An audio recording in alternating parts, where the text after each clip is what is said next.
If you've been following me on Instagram, you probably know I'm a Diodynamics ambassador. As soon as I started modifying this 4Runner, looking at some lights, I already like the Diodynamics lineup. With that being said, I'm currently running their SSC2s as my ditch light, and I have my headlight retrofitted by 95X Society with SSC3s. With that being said, let's add some more lights.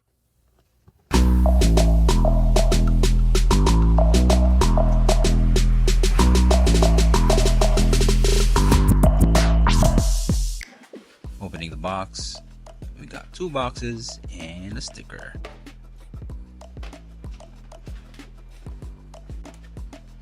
Opening up the first box, we have the SSC3s. Look how gorgeous that is.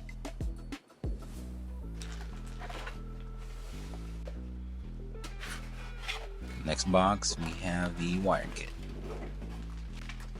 A pair of fog light adapters and a backlight wiring. A pair of fog light brackets. Some hardware. T-taps for the backlight wiring.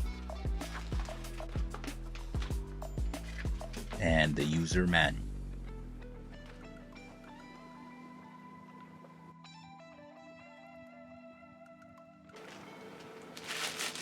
Installing the fog light bracket is fairly simple. We need to put 2 nylon nuts on each side of the SSC3. Remember to put the nylon part outside. On the left side of the bracket, you would see the Diodynamics logo.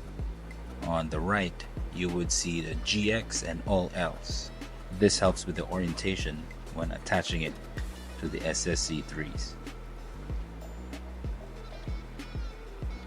Take the Allen bolt and the washer, attach it to the side of the bracket and the SS3 where the nylon nut is. Repeat this process on the other side.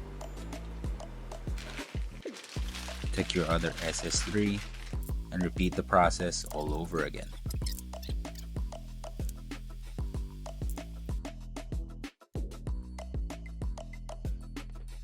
Remove the 3 10mm bolts on the bumper to gain access to the fog lights. Fortunately, because I cut the bumper, I don't really need to do this. I just go underneath to reach the fog lights. First, we disconnect the LED that's installed in the fog lights. Using a Phillips screwdriver, there's 1 Phillips screw that needs to be taken out. For us OGs, it's 1. For 14 and plus 4Runners, it's 2.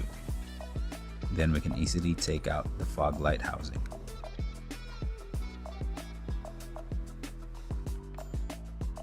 And upon installing the SS3s, I realized I feel like Diodynamics sent me the wrong bezel, and I had a hard time aiming the bracket where the Phillips screw needs to go, and it doesn't sit flush in the fog light area.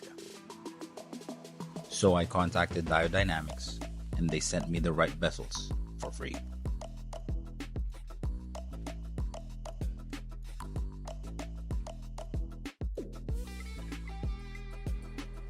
Using a T10 Torx bit, we need to remove the 4 screws all around the pod.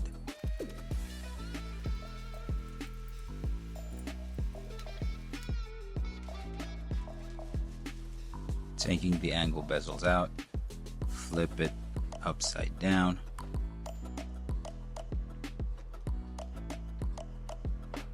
and I just transfer the lens and the SS3 to the new bezels. Then screw back the T10 Torx bit screws.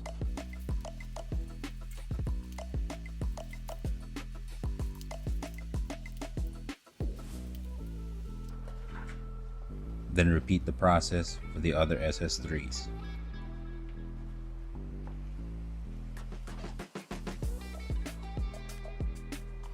For the bracket installation for the angled, we put the long part of the bracket alongside the long part of the angled bezel.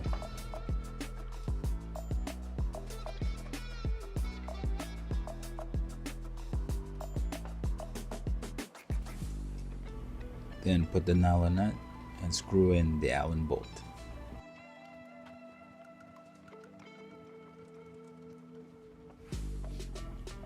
Now installing in the 4Runner with the angled bezel, that bracket just fits right in. Reapply that one screw that we removed.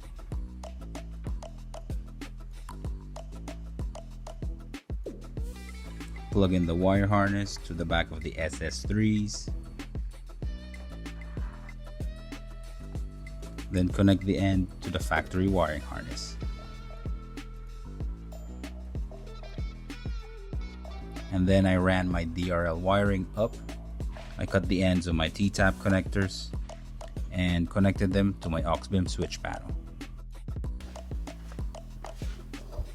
Before I show you the comparison between the stock and the Diode Dynamics SS3s, I just want to say that this kit is so much easy to install. Despite the hiccup, shout out to Diode Dynamics for the excellent customer service, and they sent me the right bezel for free, which is awesome. If you're in the fence of getting this kit, I would say go for it. I would even suggest, if you have the budget for it, go with the Pros, not the Sport. Why? Because with the difference between Sport and the Pros, you actually double the lumen output.